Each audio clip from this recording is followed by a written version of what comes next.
નમસ્કાર મિત્રો, સ્વાગત છે તમારું આપણી આ યુટ્યુબ ચેનલમાં જેનું નામ છે ગુજરાતી જીકેની જમાવટ.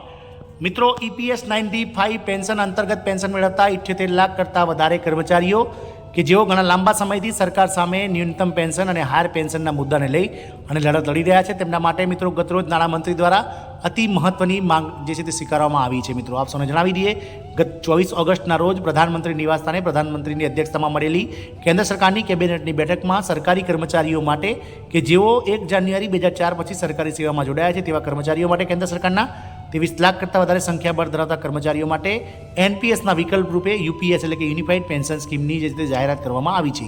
હવે UPS પછી શું સરકાર લઘુત્તમ પેન્શન વધારીને 7,500 રૂપિયા કરશે, તેના વિશે નાણામંત્રીએ શું કહ્યું તેના વિશે આજના વિડીયોમાં આપણે વિગતવાર જાણીએ. તો વિડીયોના અંત સુધી આપ બન્યા રહો. જો ચેનલમાં તમે નવા હશો તો અમારી ચેનલને તમે સબસ્ક્રાઇબ કરો, બાજુમાં રહેલું બેલ આઇકોન દબાવીને ઓલ નોટિફિકેશન ઓન કરો, જેથી કરીને ચેનલ પર મૂકવામાં આવતા વિવિધ ભરતીઓના નોટિફિકેશન, વિવિધ ભરતીઓના પરિણામ, જીકેના વિડીયોઝ અને સરકારી કર્મચારી પેન્શનર્સ યોજનાઓને લગતા પરિપત્રો તમને સરળતાથી ચેનલના માધ્યમથી ઉપલબ્ધ થઈ જાય. તો મિત્રો, પેન્શન વધારવાની માંગ સાથે 78 લાખ કરતાં વધારે પરિવારો અને 78 લાખ કરતાં વધારે પેન્શનર્સો જે છે તે મિત્રો સરકાર સામે હાલમાં લડત કરી રહ્યા છે કે અને UPS પછી શું સરકાર લઘુત્તમ પેન્શન વધારીને 7,500 રૂપિયા કરશે, તેને લઈ અને મિત્રો નાણામંત્રીએ સ્પષ્ટતા કરી હતી.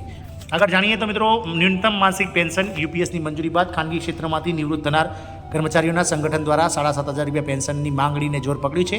આ અંગે તેઓ નાણામંત્રી નિર્મલા સીતારામનને પણ મળ્યા હતા. ન્યૂનતમ પેન્શન પર નિર્મલા સીતારામણે કહ્યું હતું કે તાજેતરમાં કેન્દ્ર સરકારે સરકારી કર્મચારીઓની પેન્શન પુનઃસ્થાપિત કરવાની માંગ પર એક પગલું આગળ વધાર્યું છે અને યુનિફાઈડ પેન્શન સ્કીમ એટલે કે UPSને મંજૂરી આપી છે. આ સાથે જ ખાનગી ક્ષેત્રમાંથી નિવૃત્ત થનાર કર્મચારીઓનું લઘુત્તમ પેન્શન વધારીને 7,500 રૂપિયા કરવાની માંગણીએ જોર પકડ્યું છે. ખાનગી કર્મચારીઓના પેન્શનરોનું સંગઠન લાંબા સમયથી પેન્શન વધારવાની માંગ કરી રહ્યું છે. આ માંગના સંદર્ભમાં સંગઠનના પ્રતિનિધિઓ નાણામંત્રી નિર્મલા સીતારામનને પણ મળ્યા હતા. નાણામંત્રીજી સાથેની બેઠકમાં દરમિયાન લઘુત્તમ પેન્શન વધારીને 7,500 રૂપિયા કરવાની માંગ કરવામાં આવી હતી. જ્યારે સમિતિના જણાવ્યા અનુસાર સીતારામણે ખાતરી આપી હતી કે સરકાર તેમની જરૂરિયાતો પ્રત્યે સંવેદનશીલ છે અને તેમની માંગણીને પહોંચી વળવાનો માર્ગ શોધવાનો પ્રયાસ કરવામાં આવશે. EPS 95 નેશનલ એક્શન કમિટી એટલે કે NSCમાં લગભગ 78 લાખ કરતાં વધારે નિવૃત્ત પેન્શનરો અને ઔદ્યોગિક ક્ષેત્રના 7.5 કરોડ કામ કરતા કર્મચારીઓનો સમાવેશ થાય છે. સમિતિએ નિવેદનમાં જણાવ્યું હતું કે નાણામંત્રીએ પ્રતિનિધિમંડળને ખાતરી આપી છે કે સરકાર વૃદ્ધોની જરૂરિયાતો પ્રત્યે સંવેદનશીલ છે અને EPFO દ્વારા રજૂ કરાયેલા પ્રસ્તાવ પર ગંભીરતાથી વિચાર કરવામાં આવી રહ્યો છે. પેન્શન રૂપિયા 1,450થી વધારીને 7,500 રૂપિયા કરવું જોઈએ. સમિતિના જણાવ્યા મુજબ નાણામંત્રીએ તેમની ખાતરીનો પુનરોચ્ચાર કર્યો છે કે સરકાર પેન્શનરો માટે નાણાકીય સુરક્ષા સુનિશ્ચિત કરવા માટે પ્રતિબદ્ધ છે અને તેમનો ઉકેલ શોધવાનો જે છે તે કાઢવાનો પ્રયત્ન કરે છે.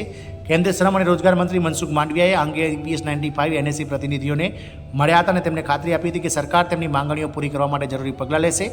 EPS 95 NSC સભ્યો હાલમાં માત્ર રૂપિયા 1,450નું સરેરાશ માસિક પેન્શનને બદલે 7,500 રૂપિયા માસિક પેન્શનની માંગણી સાથે વિરોધ કરી રહ્યા છે. મિત્રો, હાલમાં 36 લાખ પેન્શનરોને 1,000થી પણ ઓછું જે છે તે પેન્શન મળી રહ્યું છે. મિત્રો, સમિતિએ એ પણ માંગણી કરી છે કે EPS સભ્યો અને તેમના જીવનસાથીઓનો પણ તબીબી સુરક્ષાનો પૂરી પાડવી જોઈએ. EPS 95 NSCના પ્રમુખ અશોક રાઉતે કહ્યું હતું કે પેન્શનરો છેલ્લા 8 વર્ષથી ન્યૂનતમ પેન્શન વધારાની માંગ કરી રહ્યા છે, પરંતુ સરકારે તેમની માંગણીઓ પર ધ્યાન આપ્યું નથી. તાજેતરમાં સંસ્થા દ્વારા એવું પણ કહેવામાં આવ્યું હતું કે 36 લાખ પેન્શનરોને દર મહિને 1,000 રૂપિયાથી પણ ઓછું પેન્શન મળી રહ્યું છે. રાઉતે કહ્યું હતું કે નિયમિત પેન્શન ફંડમાં લાંબા ગાળાનું યોગદાન આપવા છતાં પેન્શનરોને બહુ ઓછું પેન્શન મળે છે. આમ મિત્રો, સરકાર દ્વારા આગામી સમયમાં EPS 95 પેન્શન અંતર્ગત 78 લાખ જેટલા પેન્શનરોના પેન્શનમાં વધારો કરવાને લઈ અને મિત્રો હાલમાં જે છે તે નાણાં વિભાગ દ્વારા તૈયારીઓ શરૂ કરવામાં આવી છે. જય હિન્દ, અસ્તુ.